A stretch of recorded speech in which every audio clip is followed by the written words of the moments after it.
25শে March রাত্রে যখন Pakistan military বাহিনী তারা ঢাকায়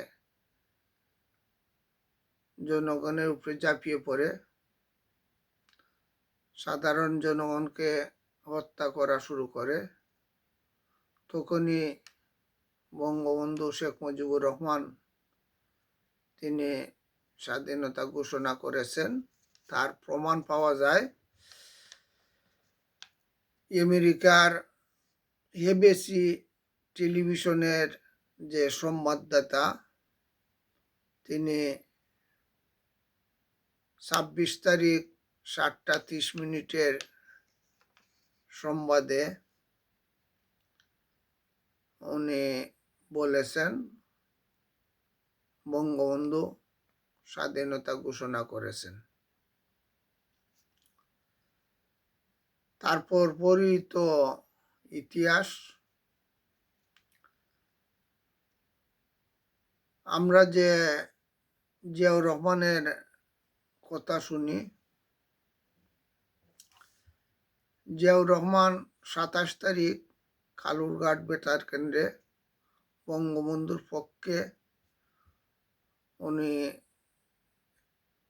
স্বাধীনতা ঘোষণা করেছেন, যেহেতু উনি একজন আর্মি ছিলেন, আর আর্মিদের পক্ষ থেকে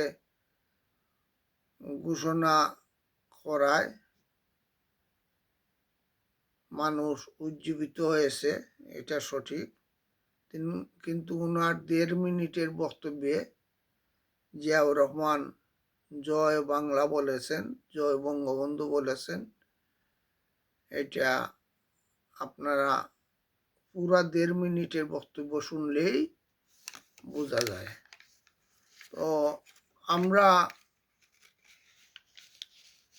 বিএনপি নেতৃবৃন্দের যে বক্তব্য শুনি, জিয়াউর রহমান ঘোষণা করেছেন, তারা এইটুকুই বলেন, পুরা 1.5 মিনিটের বক্তব্য তারা বলেন না।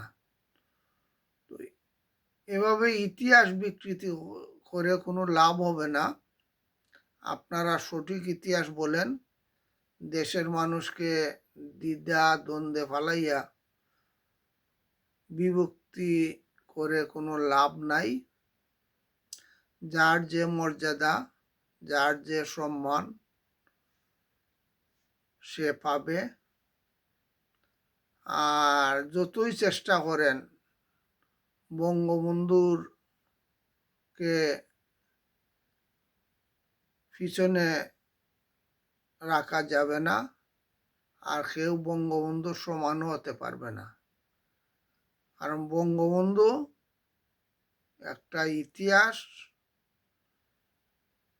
পাকিস্তানি যারা কূটনীতিক আছেন তারাও বঙ্গবন্ধুর কথাই তারা বলেন তাদের বিভিন্ন আলোচনায়, অন্যকের কথা বলেন না।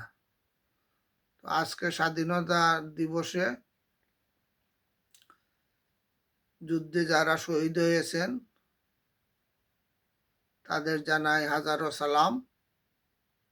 আপনারা যারা দেশে নেতৃত্ব দিতেছেন, আপনারা ইতিহাস বিকৃতি করার চেষ্টা করবেন না। এতে আমাদের জনগণ দ্বিধা বিভক্ত হয়ে পড়ে।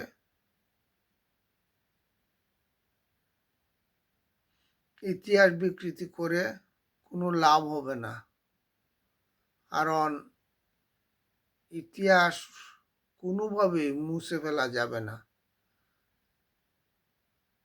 যা ঘটেছে সব কিছু অনলাইনে, ইউটিউবে, ফেসবুকে এগুলা পাওয়া যায়।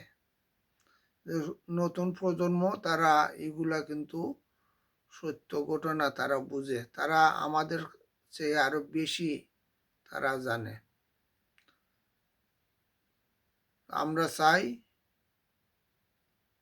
সবাই সঠিক ইতিহাস বলবেন। ধন্যবাদ।